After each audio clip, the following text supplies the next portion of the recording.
Welcome everyone. My name is Nick Jukes and I'm the coordinator of InterNICHE, the International Network for Humane Education. This is the 8th webinar in the Alternatives and Simulation in Education webinar series, which is organised by InterNICHE, the Johns Hopkins Centre for Alternatives to Animal Testing, CAT, and Ombion Centre for Animal-Free Biomedical Translation. The webinar series began in November 2025 and continues the dialogue from the International Conference on Alternatives and Simulation in Education, a satellite of the 13th World Congress on Alternatives and Animal Use in the Life Sciences, held in Rio de Janeiro, Brazil in 2025. Each of our monthly webinars is recorded. Today we'll have an hour or so of discussion and some time for questions and answers after that. So please post your questions and answers in the chat, ready for that period at the end of the towards the end of the webinar.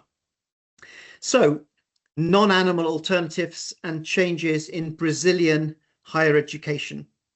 Our panel of experts from Brazil will explore the history and progress of humane education and alternatives to animal use, harmful animal use in higher education. We'll examine barriers to change, relevant laws and policies, achievements and new opportunities to replace harmful animal use, and the ethical and regulatory challenges.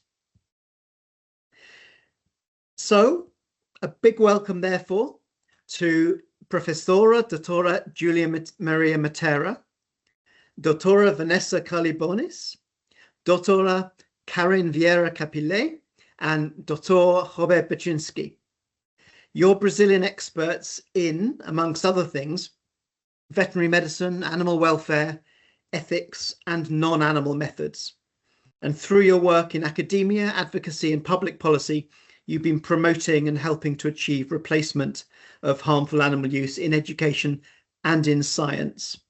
So may I ask you, instead of talking and further introducing each of you, to introduce yourselves and explain briefly your interests and roles in humane education, in alternatives development and implementation, and in alternatives campaigning. Perhaps Julia could begin. Yes, good afternoon. I'm really very glad for your invitation, Nick.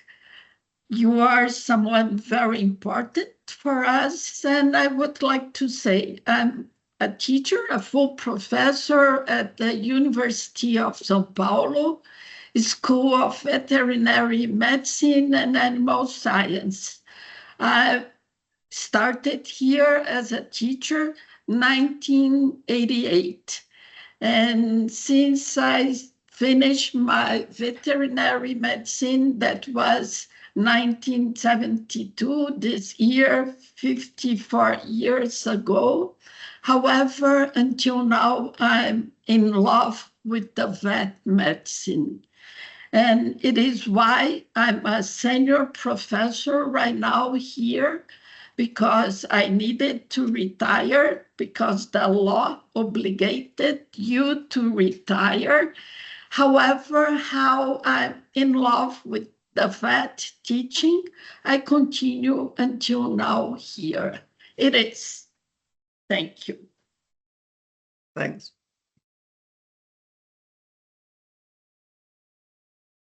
Vanessa, feel free. Can I follow? Sure. Thank you very much for the invitation, Nick, and it's nice to see you all here. I'm a veterinarian. I graduated in 2006, almost 20 years ago.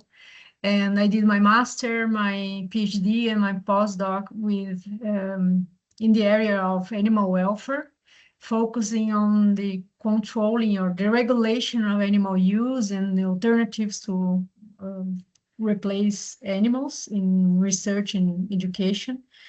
And specifically, I think I work with alternatives since my master, actually, but I was entering this area more and more since then, and I had the opportunity to perform a research with rabies diagnostic which were my scenario to study why people were resistant to change animals for alternative methods. And an interesting part of this study was to compare the cost involved in using animals versus using alternative methods. So I think this was a very important part of my role, and this applies to other scenarios as well, not only rabies diagnosis, but other scenarios of animal use. So yeah, today I am part of CONCEA, which is the National Council for the Control of Animal Use in Research and Teaching in Brazil, together with Karynn. And I'm also part of REDE, which is our network in Brazil that works with humane education. So I'm very interested in alternatives in general, including in education. So thank you very much. Thanks. Karynn? Hello, everyone. Thanks for the invitation, Nick. I am a veterinarian and a philosopher. I did my master's in, I worked with animal replacement in education. I developed prostatic palpation simulator for training the technique in dogs for veterinary students. And in this time, I get involved with the alternative methods in general. And my doctorate was in bioethics, when I had the opportunity to get close to the topics of researcher, the ethics in researcher, then animal use in research. Today, I work in a NGO, Brazilian NGO named Fórum Nacional de Proteção e Defesa Animal. We call Fórum Animal, in short. And in this NGO, I am responsible for the bioethic work, and we focus in animal use in experimentation and education. And I also, as Vanessa, I am part of the National Council of Animal Experimentation. And I think that's it for now. Thank you, and Róber. Hello, everyone. Nick, thank you so much for this opportunity again. I'm a biologist, and I started to work on humane education when I was in my undergrad in 2006. Before that, I decided to study about human-animal relationship, ethical regions, and ethical motivations. And when I was in my undergrad, I was obligated to use animals in the classes, but I didn't want it. So I had to start a legal process based on conscientious objection. So it was the first case in Brazil that we got legal recognition of conscientious objection for animal classes. And so I started to be close to the InterNICHE and this movement, and I started to attend some World Congress on alternatives. And my master and my PhD was based on cell cultures and in vitro tests, but I always was working on humane education, helping the students, and we got some advances in Brazil, and it is very fantastic what we did in the last 20 years, I guess. And InterNICHE is here in Brazil longer than that. So thank you, and I'm very glad to be here with you. Thanks, Róber. Thanks everyone for the introductions. And of course, I personally know all of you. I think probably Julia I've known the longest. In the early 2000s, I think through our humane education award, our grant program, we supported some of your early stage work with alternatives, and that was great to be able to connect with you and support you at that stage. And since then, I've also done extended interviews at USP, the university, with you and your colleagues, material which will be included in our veterinary education documentary film series, of which one episode has been launched. That's going in the chat now, and future episodes will be coming in over the next year. So that was some great filming of you, and of course some others in Brazil as well. I've been meeting, I think, with several of you at various World Congresses, as Róber said. I think that was probably where I first met you, Róber. And I came to Brazil in the past with some tours and other outreach work. So we've got quite a good connection. Most recently, of course, was last year, where Vanessa and Karynn were co-organizers of the satellite conference I mentioned earlier, the satellite conference to the 13th World Congress. So some really great work from Vanessa and Karynn in the co-organizing for that, and it was a very successful event. So that was really, really good. And then, of course, Vanessa, Karynn, and Julia were speakers at the satellite conference too. So we've had some good collaboration over the years, and I think this webinar will give us a chance to reflect over some of those changes and what you've all been doing individually, what others in the country have been doing. So welcome again. Perhaps we can start off with looking at some of the history of alternatives in education, the non-animal methods and the clinical learning opportunities within education, the history of humane education itself, and history of campaigning in this field as the first section of this webinar. And I know Julia is someone who's been involved for the longest, and with some great successes within your surgery training and within your veterinary faculty. Perhaps you could give us an overview of your story of the veterinary surgery training and changes at the faculty at the university in São Paulo, as a sort of case study to illustrate how some of the changes have been happening in Brazil, which also might reflect some of the changes internationally within veterinary education and training. Okay. How you said, I'm the oldest of the group, and I'm really very proud, Nick.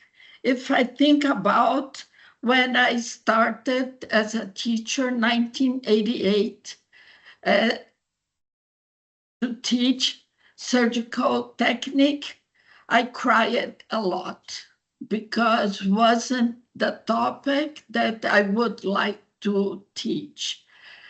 However, the destiny said, no, you will stay there and you will do your best.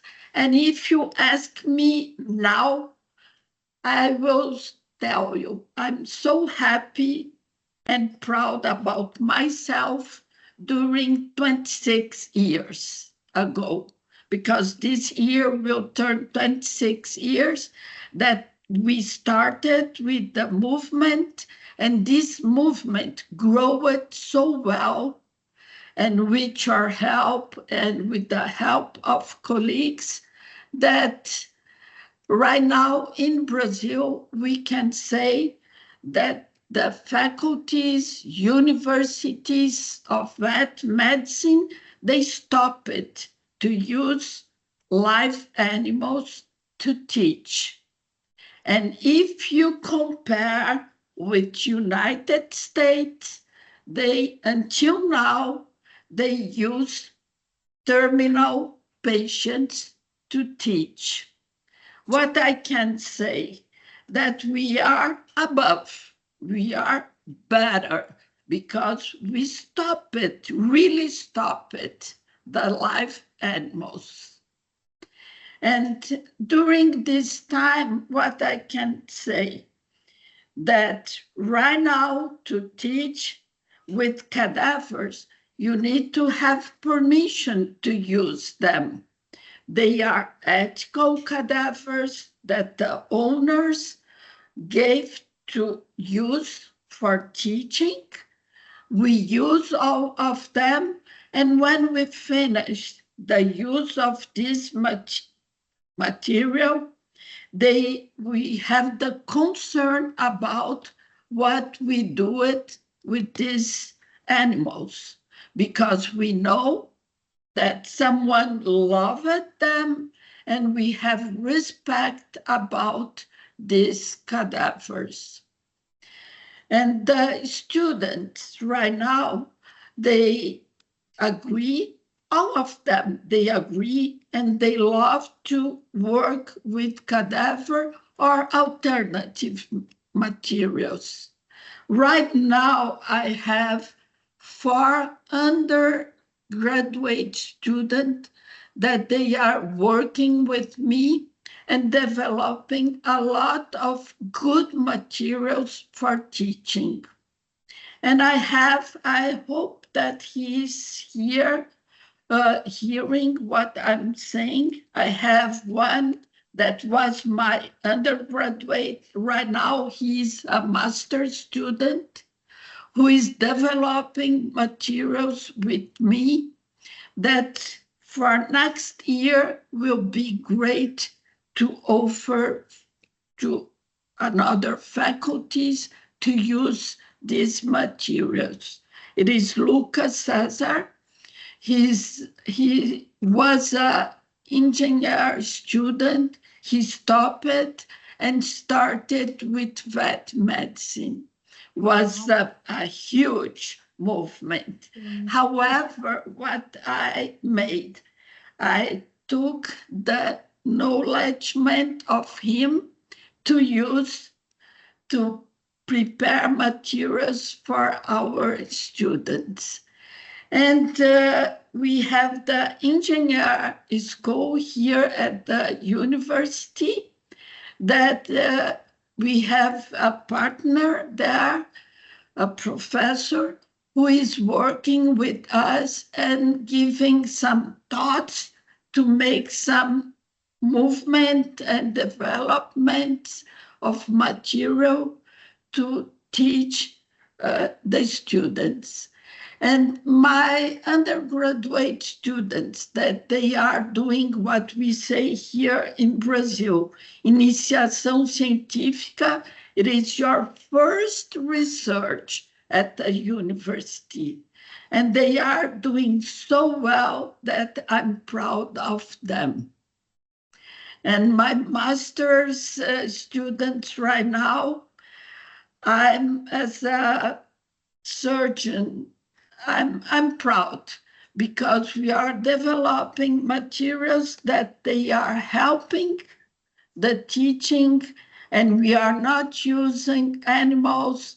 You can use computer, and right now what I'm worried about, all these methods that we are developing, they are with computer. Why, you will ask me?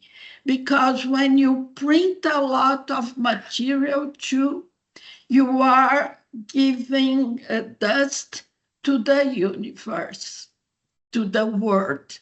Then if you have material that you can train in your computer, is better. And some materials that we are using, it is recycled material, Nick, because we need to think about everything. It isn't only teaching. It is teaching, respect the universe, respect the society, and give good thoughts to our students.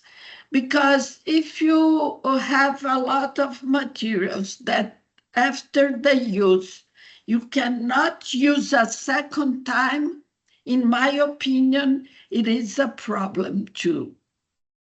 I think that Robert, it is someone who maybe could give good thoughts about that. Because why?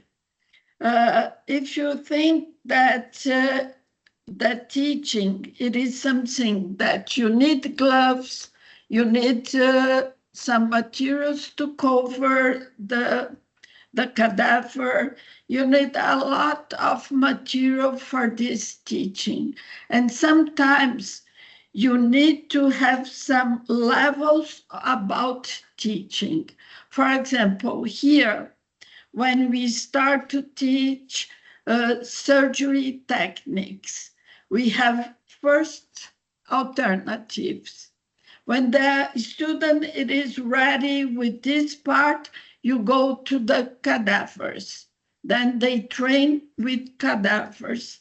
Then at the end of this point, we have some animals, live animals, that, for example, the owner would like to have castration.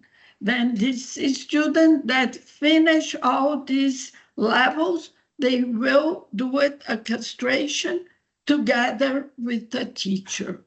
Then they finish this level doing a benefit for an animal, for someone who doesn't have money for payments, and then you conclude this topic with them.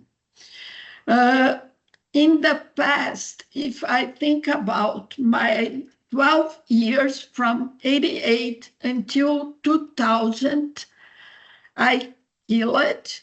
If I want to give a word, it is a killing, because you receive it, live animals, you taught the students. At the end of the class, you needed to give up the life of these animals, and was around 3,000 animals that they were on my responsibility.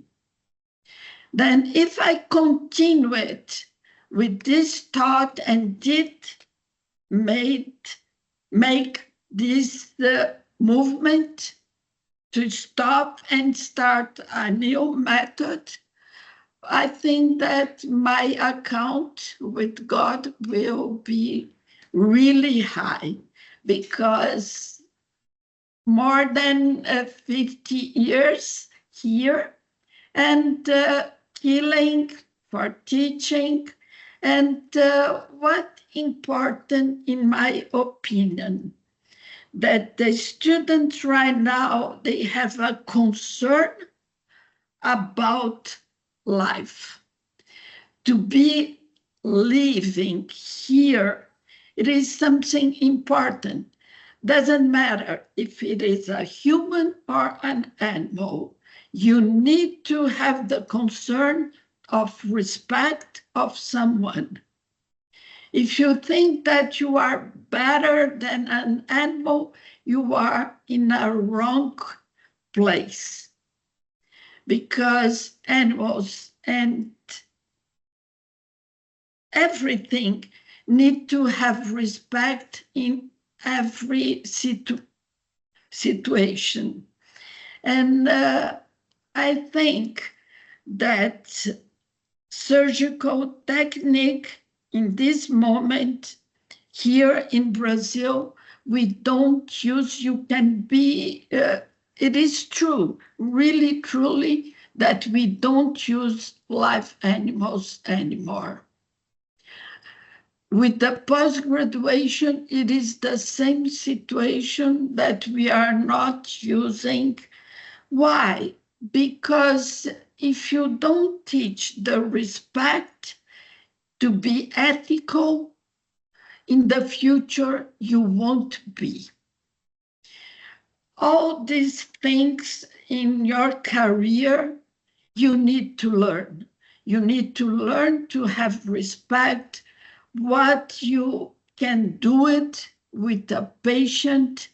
And the university has the responsibility to teach all these things, because if you don't give respect for your students, doesn't matter the level, graduate or undergraduate students, they won't be in the future a good professional. And I need to say that during this time, I need to say thank you for someone that was a good partner, that was Rita Garcia. Rita Garcia, she's teacher at the University of Paraná, the federal one. And she was a student, then a colleague that all this time said, no, we need to do it, please do it. And I said, okay, I will try my best. And when I think as I was a student here at this faculty, that I had a problem because I didn't want to use and you needed to use, and then your energy disappears when you need to teach every day with live animals, and at the end of the class, put to sleep these animals. Was really a sad period. However, every story has a good time. And my good time, it is that I made my best job. These 26 years, I'm proud about myself and about my faculty and about all the colleagues that embrace this situation. And if you think 2000, we didn't have CONCEA. Right now we have CONCEA. CONCEA, it is something so important for us. And both of them, Vanessa and Karynn, that they are of CONCEA, it is something very good to have colleagues there, that they are doing the best for our country, for our vet medicine, for the animals. And the country, I think, that developed a lot. When you were here for the first time, I know that was difficult here. And I will never forget that you helped me 2005 with money to support everything that I was trying to do. Until now, I need to say to you, Nick, thank you very much for your help. And I hope that you look that you made a good investment here, because we changed it. I think that we changed it.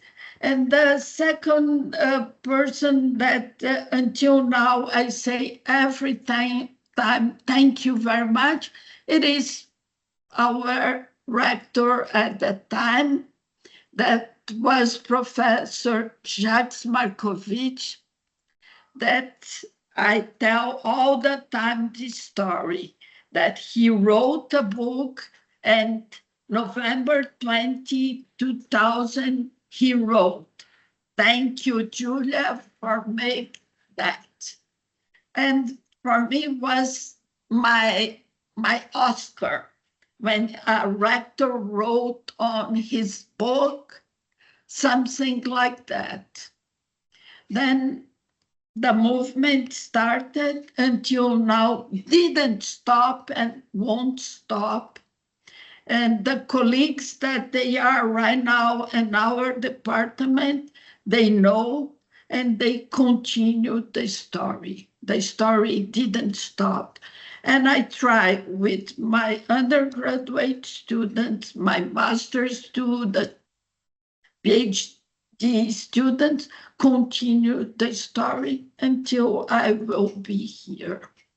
And I think that it is that. If you want to ask me something that I didn't tell, I will be here to continue and tell you. Thank you very much. And yeah, really good to hear about the process of change and you making a commitment to changing things and the result of that in terms of animals saved, people trained, and a movement that, as you said, is not stopping. Is going to not only does it reflect some good and sustainable change at the moment with veterinary surgery using alternatives only, using work with animal patients supervised only, but also how things have spread across the country. So thank you very much for that. Specifically on the individual tools you've mentioned, I should add that when you're talking about ethically sourced animal cadavers, you're talking about animals that have been euthanized secondary to terminal illness or non-recoverable injury, and then donated into the education process by the companion animal guardians, by the donors. So it's what we would consider to be an ethically sourced animal cadaver. And then your work, you've also, I believe, used those cadavers with the process of perfusion and pulsation to create a sort of living surgery, living cadaver surgical learning opportunity. And then finally work with the animal patients, students working with the animal patients under supervision. So it's a nice trajectory that reflects the necessary skills acquisition, suitable tools of suitable fidelity for the mastery of those basic, intermediate and advanced surgical skills. Yeah.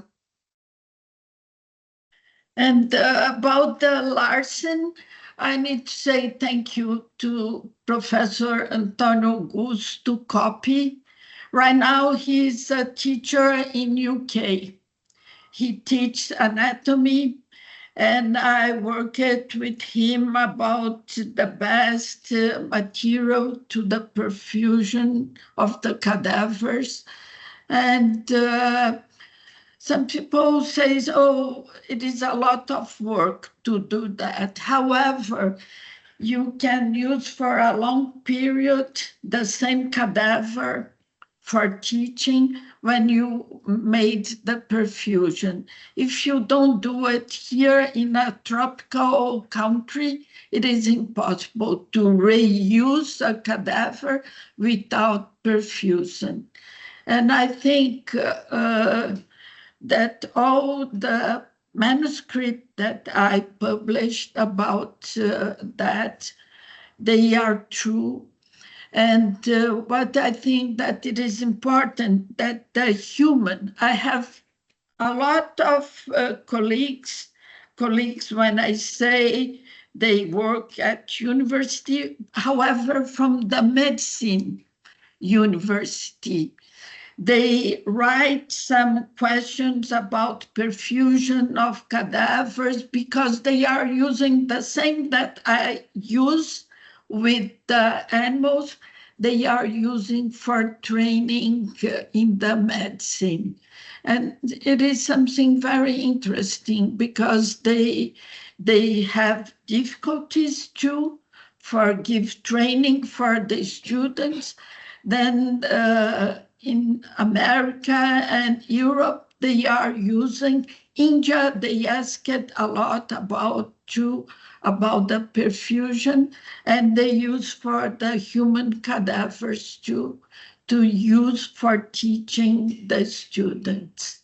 Then this technique of perfusion, it is something that you give good color, good elasticity, the material stays for a long period that you can use, and was something that we continue using and was approved. Thank you. And I think alongside some of those methods, some veterinary faculties, increasingly in the US as well now, which is good, and certainly in Europe have employed some of the other non-animal methods, such as the canine that the high fidelity model that we've featured in our film episode, which I posted in the link earlier. So there's some very good progress with multiple types of tools, some of them animal derived, but ethically sourced, others that are non-animal, and others again that are working with animal patients. So some very good progress. Thank you for the introduction there. Because the high fidelity models, I think that they are really very good. I'm not against that. However, if you think the price that they are charging for that, it is unbearable, in my opinion. And second thing that I don't like very much, it is why? Because you make a lot of materials that you will be a trash. And trash right now in the world, it is too much. It is too much because you use one part once, you need to change. Then this material will be a trash that you cannot reuse. Then it is a point that I would like that you think about with alternative methods. It is materials that you cannot reuse because I think that the new generation, the future, need to have a clean world, a clean universe. Because if we will make a lot of trash, it will be a problem too. It is indeed, my point of view. Yes, and it's good to have that ecological and holistic view, I think, to ensure we do manage that. I think the Sindava canine is made primarily with salts and other materials, so it's not as plastic as it may seem, but we have to look at the whole picture for every tool. I think that's very, very true. So moving on to the history of campaigning in Brazil, perhaps we could look a little bit about what's been happening in the campaigns for replacement. Julia's talked about what she as a teacher has been doing, which is reflected to some degree with many other teachers in the country, certainly since her initial work. But there's also obviously been a lot of other people who've played roles in the process, from the students to campaigners, animal welfare researchers, anti-vivisectionists, and so on. So let's have a think about the campaigning side and who's been doing what. I know that when InterNICHE first had a connection with Brazil, there was a little bit of interest in the country, and as we developed a connection, there was a two-way exchange of information and experience and visits from other InterNICHE people to Brazil and Brazilians outside. There was a 1R net set up and a 1R institute for a while. I think back in 2008, I did a Latin American tour with Brazil, Argentina, Peru, Bolivia and Mexico.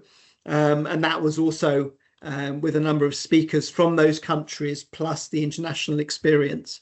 There's been some books written on the topic in Portuguese. Colama was one of the alternatives conferences that I know that Róber and I co-organized one or two of the education conferences within the Colama conference and brought some other experience from across Latin America into it. And that was a conference in Niterói, Rio in Brazil. And then there's been a lot of other events where various people have been speaking at. The filming, as I mentioned, and after the satellite conference last year, I was very happy to go to Curitiba to interview Professora Doutora Simone Tostes de Oliveira Segile and her colleagues from the Federal University of Paraná. And we got some great new footage of homemade tools for surgical training, which was really excellent. So again, this material will be going into our veterinary education film series, into the other episodes. Maybe, Róber, you could tell us a little bit about what was happening within the country in terms of the campaigns from sort of around the from late 2000s onwards? Well, Julia, thank you so much for your inspiration, because your method, the method that you developed in the university, was very important for us in Brazil and around the world also. And it's an example because we always heard professor talking, we cannot replace the animal class, or you are just a student, how can you argue against us? And we always can talk, well, Professor Julia Matera did a very good replacement in the university, in the best university in Brazil, and in a very hard subject, that is surgery techniques. So it motivates us to keep fighting against animal classes, and it was very important.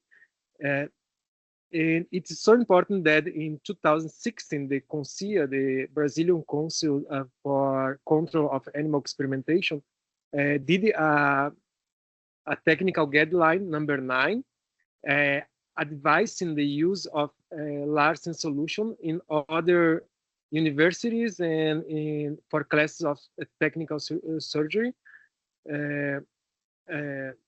surgery techniques, sorry. And also we could promote the discussion in Brazil next time to recommend this technique for undergrad specialization course, even for medicine, because it is one limitation in Brazil. Water law in Brazil still doesn't talk about regulation in postgraduate course. So we can promote this discussion based on the guideline number 9, and also based on the Environmental Crime Act from 1998, because this law talks that if you have a replacement method, it should be used.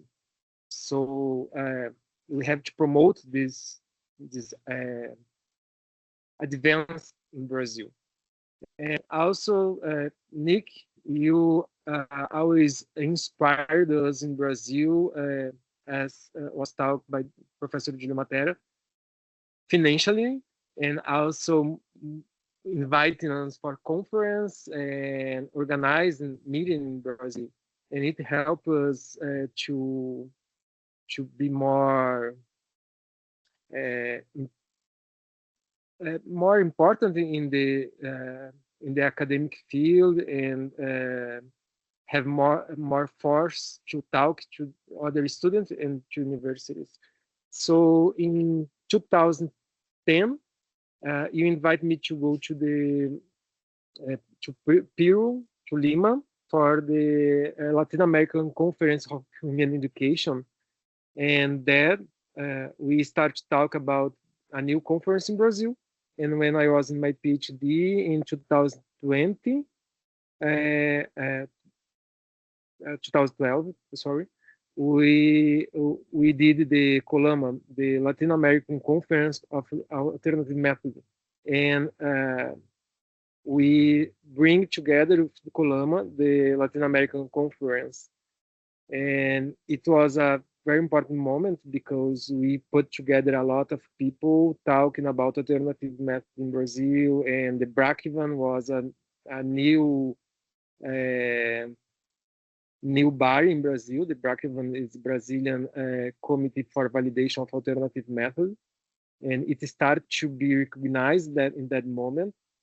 And after that, I request for the Lush Prize, a funding for mapping the alternative methods and the human education in Brazil. So I got the and you advised me to ask for Lush in that moment also this prize. So thank you again. So we start the Brazilian Network for Humane Education in that moment, based on the Lush Prize on research. And you were one of the successful applicants for the Lush Prize. Yeah. You did win a a young researcher prize. Yeah. And you encourage me in the Colama to submit my idea for the Lush Prize. So you have this important participation also in this case. And from that, we start the Brazilian Network for Humane Education. So we have a group with a lot of professors talking and sharing initiatives and supporting us emotionally even. And in 2017, with the support of the InterNICHE, we started a political movement to request to the CONCEA to the total banishment of harmful animal classes in Brazil for undergrad. We didn't get completely it, but we get a partial banishment for almost all classes, just keeping the classes for training. And it's very nice because we got a partial and a good partial banishment, but this training could be replaced by the Larsen solution that the CONCEA recognized it in 2016. So now we can request this advance in that resolution. So the resolution that was published by CONCEA was the Normative Resolution number 38 in 2018. It was a request from the HED and InterNICHE. InterNICHE helped us to get more than 30 international supporting letters, a very important supporting letter. It's a very, very good collection of supporting for the total banishment.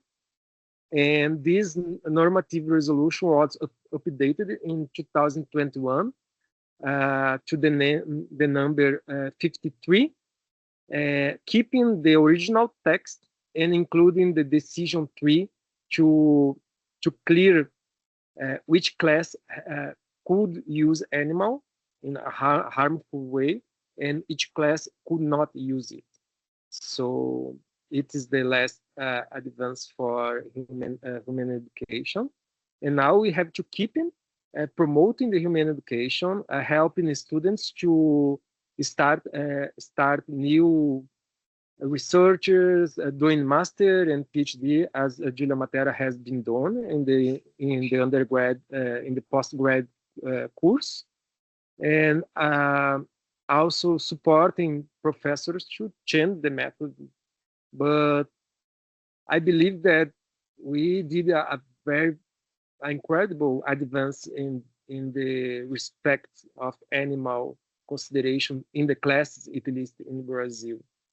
But also I have to agree with Professor Julia Matera that you have to teach ethical concerns for students and for researchers, because what is progress? We have to think about that. Sometimes we think that we have to progress the method, but sometimes the method is wrong in the beginning. So when we have just to take away the method, and when we have to use other kind of point of view to teach the discipline, it's very important to question about the method of the teaching and the ethical concerns of the researchers and the professors. Okay. Thank you, Róber. I'm aware that we've already spent 50 minutes, so we should, I think, summarize a lot of the next parts of the webinar. But before we look and look at the specific legislation and regulations, perhaps I could ask Vanessa and Karynn if they'd like to comment on anything that Julia and Róber have said so far. Can I just comment about this last question around regarding the organizations that are involved with this issue, with this team? I would like to add that CONCEA, besides normative resolutions, has also a, we call, repository of animal alternative methods for replacing animals, and there is a group of people there. Now I'm part of this group there. We call the chamber, permanent chamber, that when a method comes to CONCEA, we evaluate it to see if the method is okay to publish there in the repository. So that's one activity that CONCEA is involved with. And there is a permanent chamber in alternative methods. So they discuss every meeting themes related to alternatives in teaching and research. So I think CONCEA is is doing a very good job in promoting alternatives as well.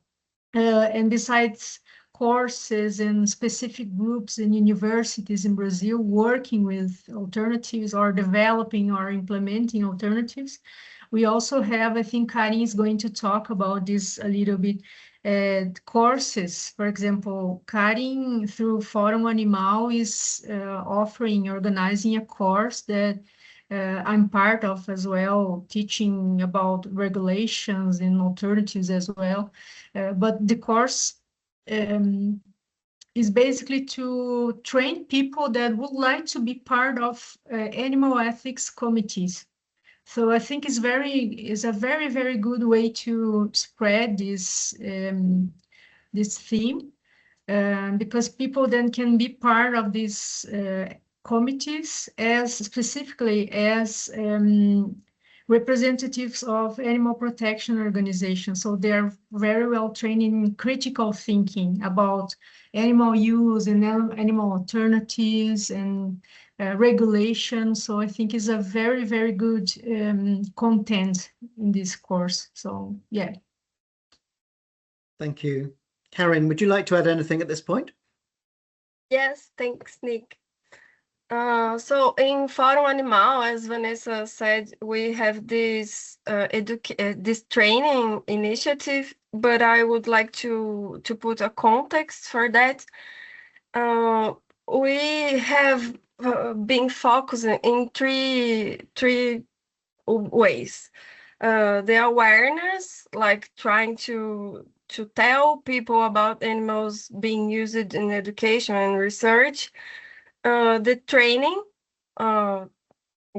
related to this course Vanessa mentioned, and also the policy and regulatory advocacy. So I consider that our legislation in Brazil is one of the best in Latin America for the reasons Róber already mentioned and Vanessa, but the legislation alone is not enough, because in Brazil we have this huge law for experimentation and training and animal use in education. So research and education are approached in the same law, and this law requires that any institution, education or research institution that want to use animals need to have an ethical committee, and any activity for education or research, every kind of activity should be evaluated by this committee. So as we have a good legislation, but in practice, sometimes this legislation is not being applied, these committees are a chance, are an opportunity to try to implement these rules. So in Fórum Animal, we have this course for that reason. So we try to teach people, usually animal advocacy people, but it could be researchers and students as well, anyone who wants to do something about trying to reduce, to stop animal using in education. So we try to show all the tools we have now. And we have a lot of tools now, like Robert mentioned, the federal law, we call it environmental law, which which consider that using animals for education or research, if there is alternative, is a crime.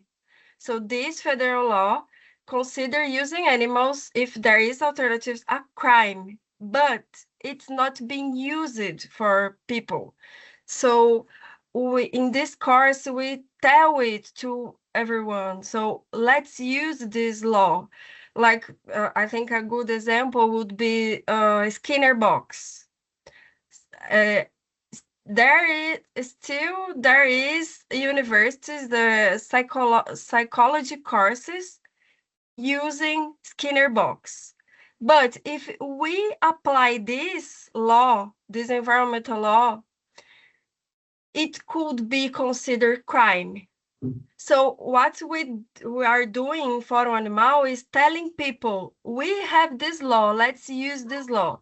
And another path we are following is promoting alternatives development. Because if we have this law and we have the alternatives, so we can say it's a crime, but we need to have the alternatives.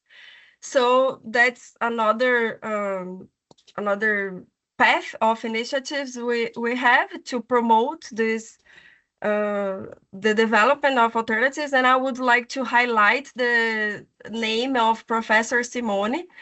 Nick already told about her, but I would like to highlight because she created and coordinate a laboratory in Brazil, a laboratory focused on developing alternatives to veterinary training.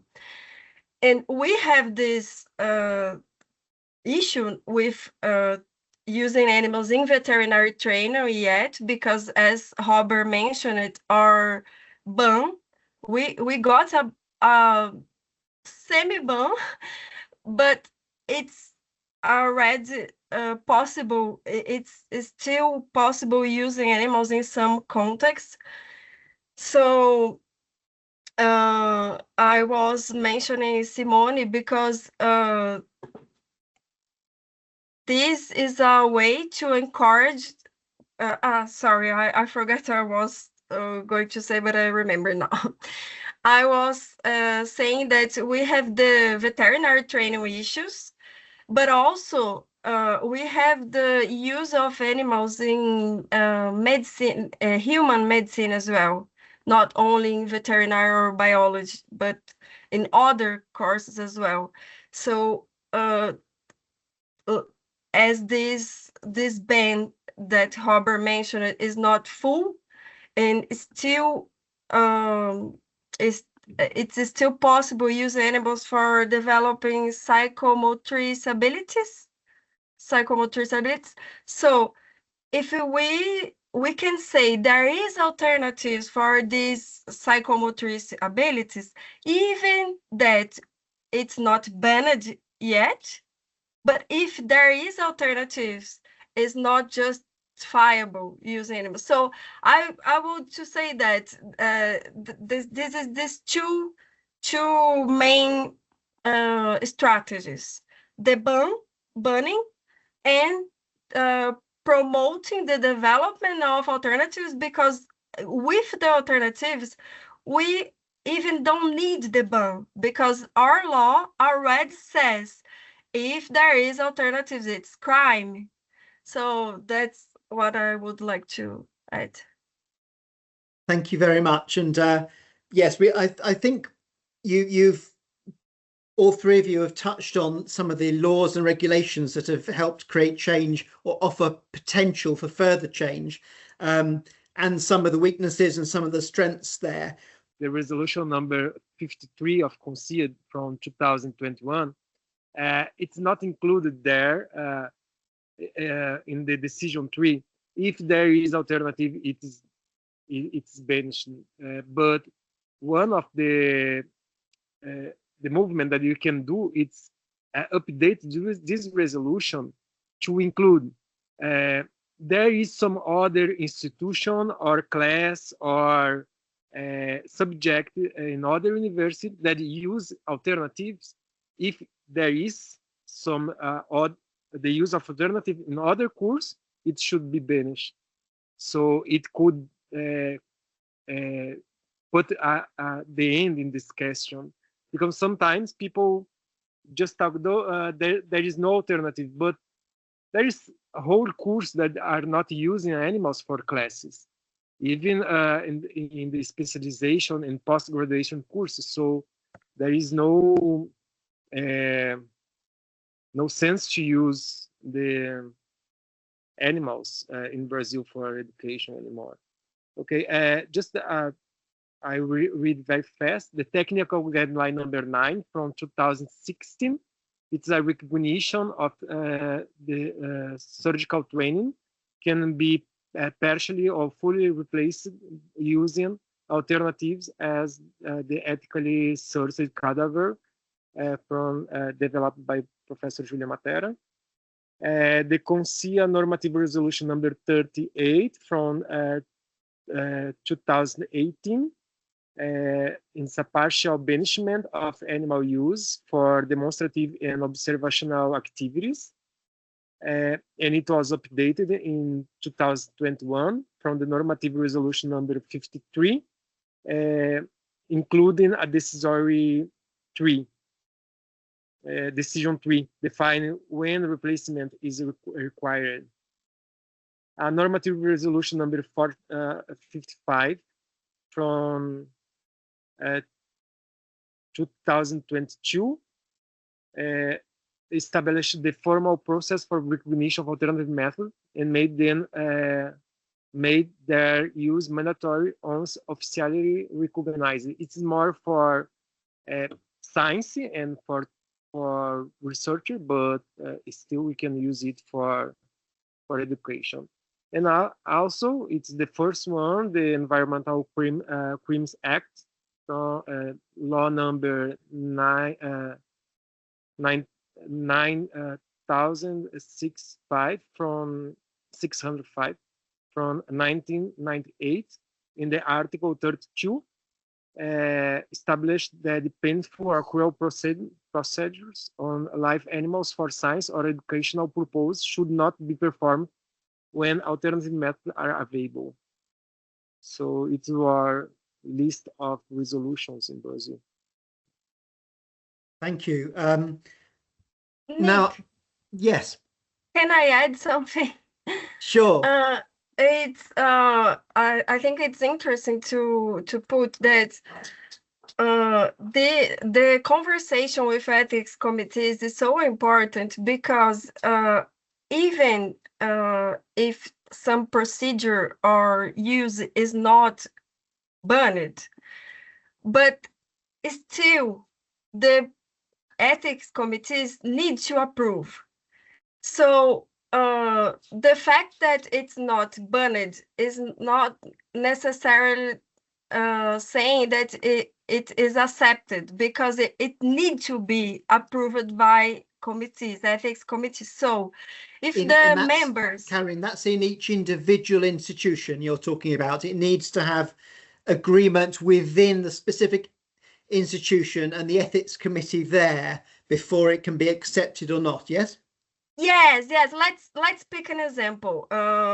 Using pigs to train surgery in human medicine courses. So it's not banned by our legislation. It's not banned, but it will need to be approved by the ethics committees. So imagine if the members in ethics committees are very actualized, are very updated about the alternatives today. They are reading and they are saying Look, there are many alternatives. So they talk to each other, they discuss, and they consider it's not justified to use pigs for that classes. So they can refuse the class. So I think this is very important because we don't need to wait the legislation do something. We can do something now by telling people about the alternatives today, the journal, the academic journal publishing alternatives like Simone does. Simone publishes their works in scientific journals, so people can use that. So the people who are in ethics committees are very important because they have the power to stop using animals even before the legislation changes. So a partial ban, as we have now in Brazil, is good. It can be enhanced, it can be extended, but also ethics committees within institutions can also effectively do a ban or a refusal within their own institution for specific practical classes and courses. Yeah. Vanessa, did you want to comment further on that and ethics committees or related topics?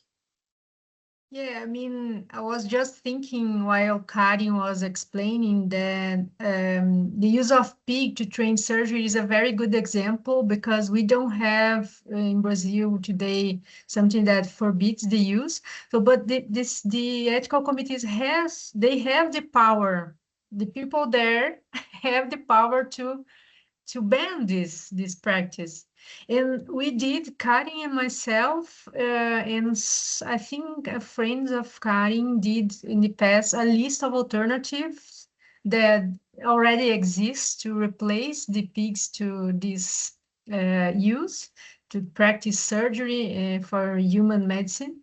So there are no excuses for we keeping using pigs for this. Before pigs, they're using dogs, if I remember well. Lots of places and universities, they were using dogs. So society started to think using dogs were very strange and didn't accept this anymore. So they changed to pigs. For me, doesn't have any difference. So, but they're still using pigs for this. But it's a very, very good example of existing alternatives, but people still allow or accept a protocol that uses pigs. Why this is happening? I think we have to educate very well these people that are part of ethical committees and spread the idea. And maybe this is the next battle we have to be in, because doesn't make sense using pigs still nowadays for this. So, and Julie, I wanted to ask you about accreditation bodies and academic societies related to specific disciplines. Could you briefly tell us about the actions or the responses of veterinary accreditation bodies and academic societies regarding transition within education?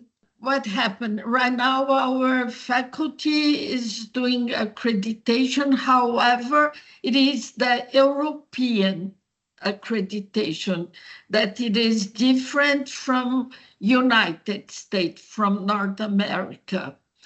And they take, I think that Europe and UK, it is different from North America. North America gives more permission to use animal until now, different from Europe and UK. UK, I think that it is the first country that is that has more political and law about using animals. Europe has, However, they continue not for teaching. However, for research, they are more open to use animals. I say that because, for example, Germany, until now, for research, they use dogs. They use. To use dogs in UK, I think that it is extremely difficult to use for research. Then I think that all countries, they are trying a lot of things to take out all the animals. However, I think that we will have all the time two situations. Teaching, I think that it is something that it is like, okay, that all of us agree that we don't use animals anymore. However, research, it is something that until now they continue using. For example, I can say that in our faculty, for research, they use live animals until now. It isn't all the species, however, how they said. Pigs, it is unfortunately on the place of the dogs. Then everybody who in the past used dogs, they are using pigs or another species that it isn't small animals. It is more production animals that they are using for research. And there's often less sympathy there because so many people eat meat, so they're seen, the animals are often seen very instrumentally. Yes. Karynn and Vanessa, you could you briefly touch on the ethical and regulatory grey zones regarding the CONCEA Normative Resolutions, for example? I think just very briefly, because we don't have so much time, but it would be good to maybe highlight where there are some challenges and things could be clarified or improved. Do you not talk, Karynn? You can start, then I Okay. add something. I think you already start talking about this topic before when you say that every use of animals in Brazil should be under CONCEA, for teaching and research, should be under CONCEA regulation. So we had lately a note published by CONCEA, I think it was last year, right, Karynn? Saying that as teaching is not very clearly detailed or set by the main law that creates CONCEA, research is very detailed. We know what is research in Brazil, but we don't know exactly what is teaching. So using this argument, CONCEA published a note in the website saying that from that moment on, some teaching scenarios were not under CONCEA regulation anymore or normatives anymore. So, for example, we have non-typical examples of these scenarios that are not under CONCEA regulations anymore, are non-typical scenarios like these courses of surgery we are just talking about. Some people or groups organize courses to practice some surgeries for human medicine. In veterinary medicine, for example, we have courses or practices of handling animals or doing some animal husbandry practices like debeaking or debeaking, no? Is yes. Right?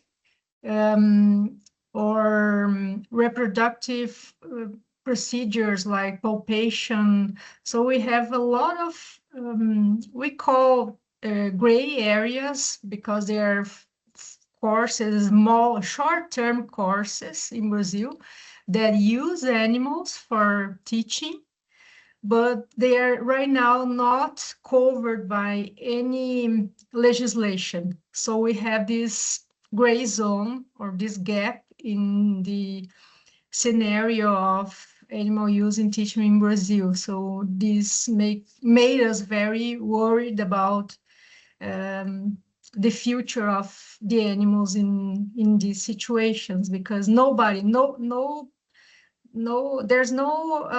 official body that will cover or will inspect these courses anymore. So it's a very worrying situation. I don't know if Karynn would like to add something. Yes, also there is these situations of teaching something like teaching how to kill rabbits. It's considered a routine of production, animal production facilities. It's a routine, but it will be teach to students. So it is an educational activity. But this raise a bit confusion between the professors and people, because they say, but this is the routine, but also it is a teaching activity. So it may turn a gray area, but we know, Vanessa and I, we talk a lot about it, and the legislation is clear about that. If it is an educational activity, it needs to be approved, it needs to be discussed. Then we can relate to what Julia was saying, and Róber as well, about teaching values, teaching about ethics to students. So if you teach that you can kill a rabbit, and if no concerns, or even not questioning if it should be done, you are teaching that animals has no value, that they are objects. So we advocate. I'm talking for me and Vanessa because I know we share this view. So we say that it's very important that even these activities that are routine in animal production need to be discussed in ethics committees as a educational activity. What is being teaching to students about animals, about moral consideration about animals. So it's another example of these gray areas. How about the often impartiality or lack of impartiality within ethics committees? There's a lot of criticism about ethics committees.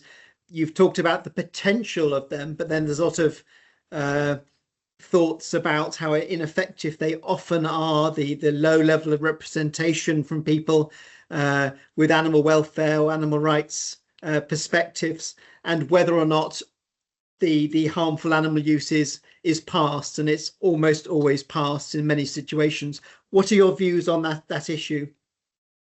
This is very important because like Paola in the chat was asking us about, it's true, in the ethics committees there are conflict of interest, people are not trained to do ethical analysis. There is this problem. So that's why we are trying to train people to go to these ethics committees. And also we can question their decisions. And CONCEA has the resolution 49, which is advanced as well, because this resolution 49 requires that all the researchers or all the team which is conducting a class or a research, all the people involved in the research need to prove that they have an ethical background. So this resolution make the people, the researchers and the members of ethics committees look for courses, look for training courses, because they are demanded to do that. They need to prove that they have trained, they are sufficiently trained, yes, sufficiently informed. Yes, they need to prove. So they are looking for courses. So in this course, we are very critical. We discuss all these things. We talk about the legislation and also about scientific questions about the legitimacy of using animals for research and education. So this demand of people being trained and the offer of a good training is attempt to diminish this problem mentioned by Paola, but this is a huge problem, not only in Brazil, in the world. The conflict of interest, people not being prepared to the responsibility they have about animals' lives. Julia and Róber, any quick comments on ethics committees? Yeah, the problem, it is the question that Paola made. Most of the time, people doesn't like to participate of these ethical committees because you stay in a difficult situation sometimes. Why?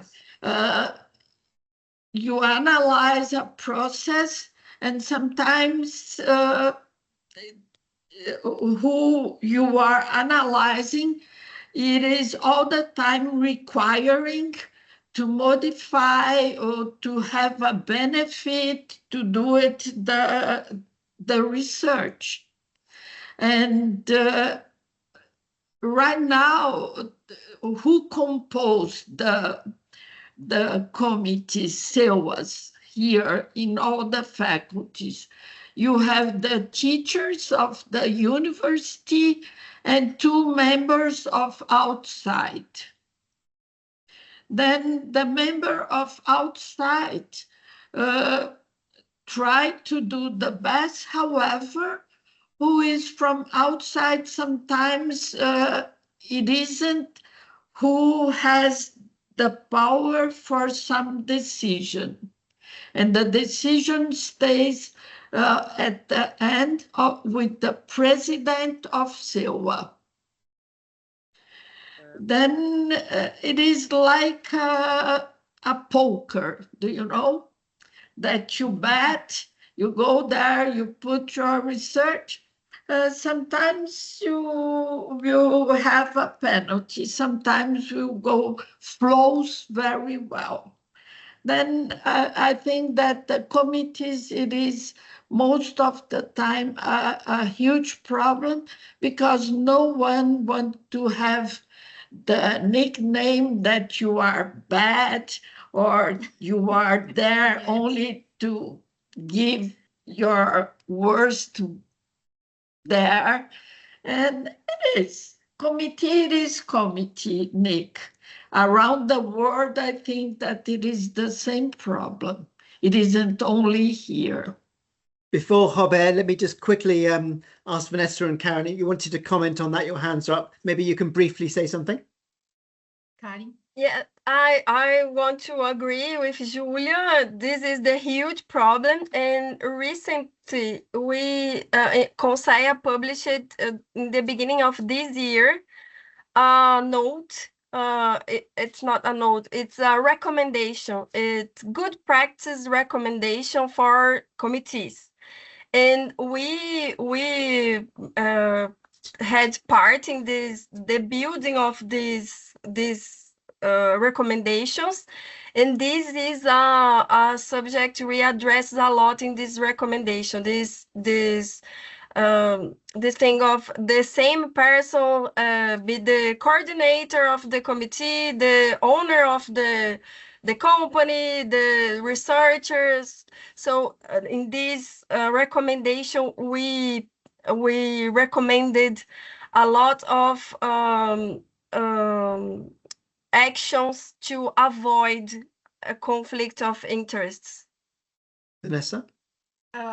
Just very quickly, I always say the same thing, but I think it's very important, and we are talking about this in the course the other day with Karynn, with the students, that something very important besides evaluating the merit of the use of animal being in teaching or research, is very important that the members, they incentivize people to prove that there's no alternative method for that use, because people tend just to propose work or a project using animals, but they don't do the exercise to see if really there's not alternative methods for that use. This is very, very important, because if there is an alternative, there's no reason to do that research, right? So I think we do that in this course as well, to incentivize people to have or to do this critical thinking. So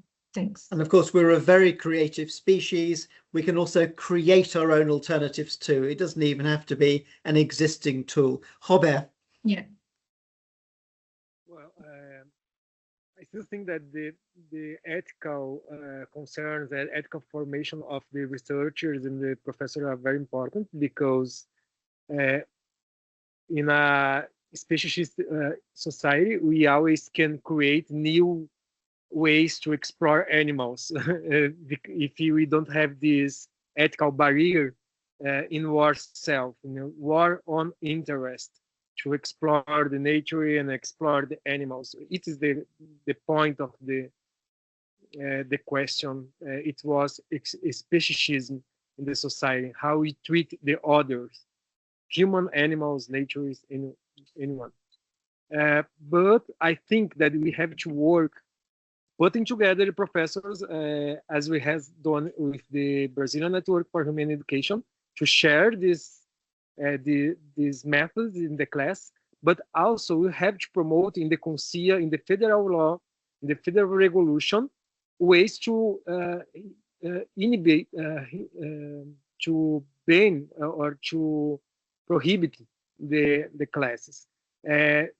Exactly because the conflict of interest inside of the institutional committees.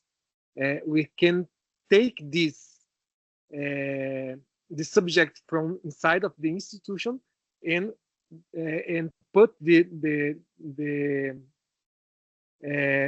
importance of the responsibility to assure it to the CONCEA. The CONCEA, the governmental body, has to be responsible to ban the class in the whole Brazilian territory, not class institution by institution. Of course, while society, we can work institution by institution in the committees, but this responsibility have to be the federal council. So we have to promote this idea and promote new update of new resolutions to force it, having the examples and one class with no animal use, even for surgery example. If you have no animal use for surgery in veterinary, it should not be used for human, because it's just the species. The veterinary works with a lot of species. The human is just one species more. So we have to use this argument to ban the animal use for surgery in teaching in medicine also, and in other courses like laparoscopy or postgraduate programs. They use it. No, we are postgraduate. We are specialization. We don't. The legislation is not about us, but it should be, because legally and ethically it is the same. Thank you. We've run out of time. So what I'm going to do is I'm going to invite you all to make one final comment about the issue. It could be a broader reflection, or it could be your proposal for action. So please contribute with your final thought. Whoever would like to speak first. I will. I would like only to say that the future, it is in our hands. And if we don't think about and don't try to be better, I think that the future will be the worst. It is.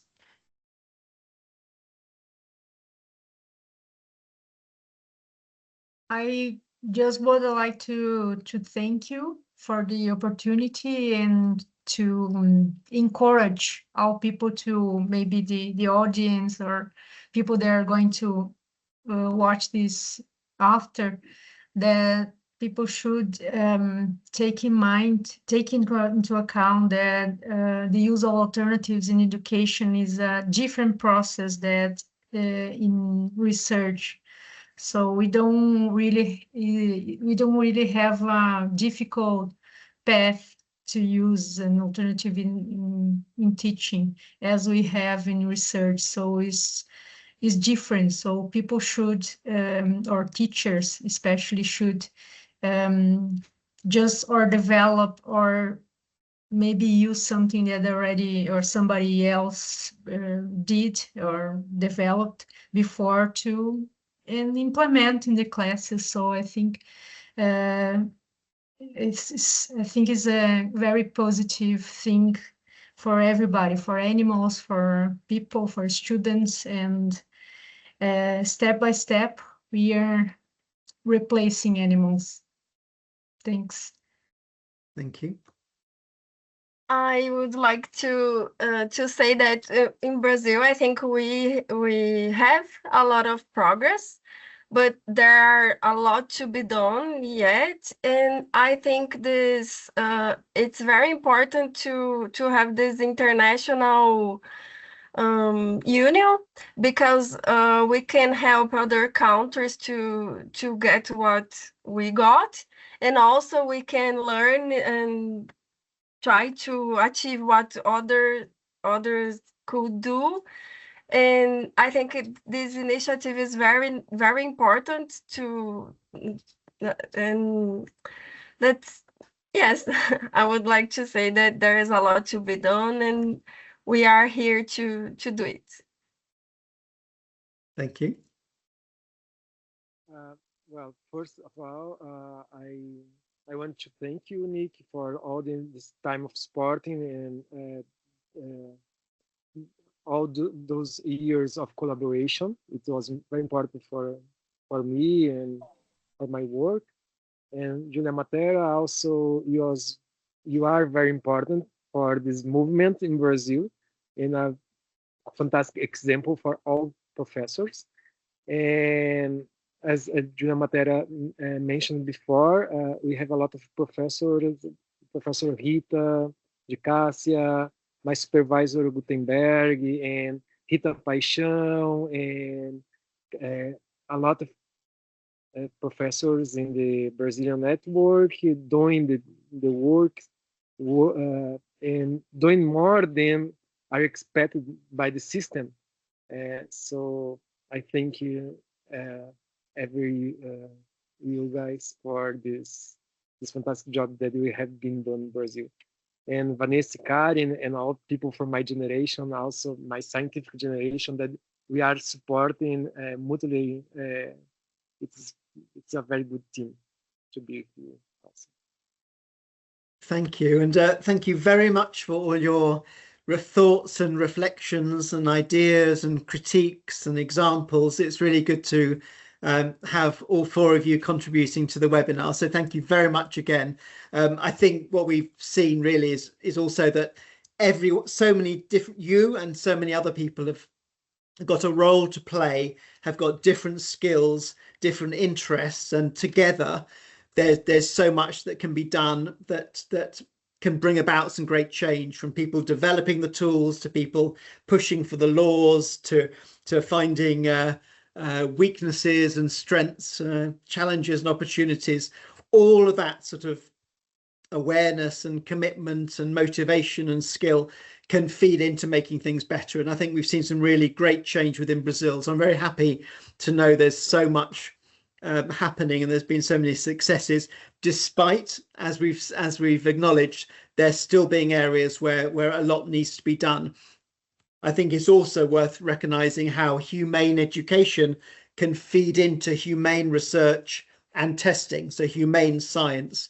And the more students who are critical thinkers, emotionally and ethically literate, highly technically skilled, they will graduate and go into a world where also they can improve things further within the profession. So I think education is very important. It's a pedagogical more than a science issue, but with that good education, with that good training, we have impact well far beyond the university, far beyond the practical class, into science, into the society. And so we can only see things getting better, I think, as education improves.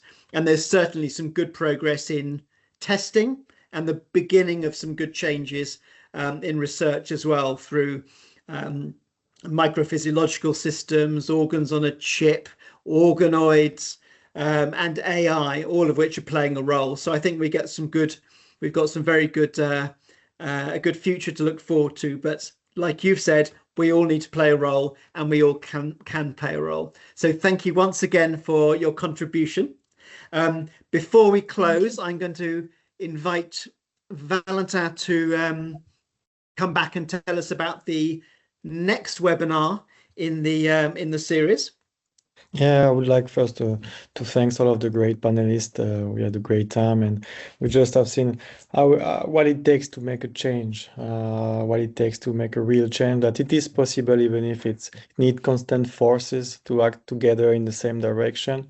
So I would like to thank everyone for this great moment.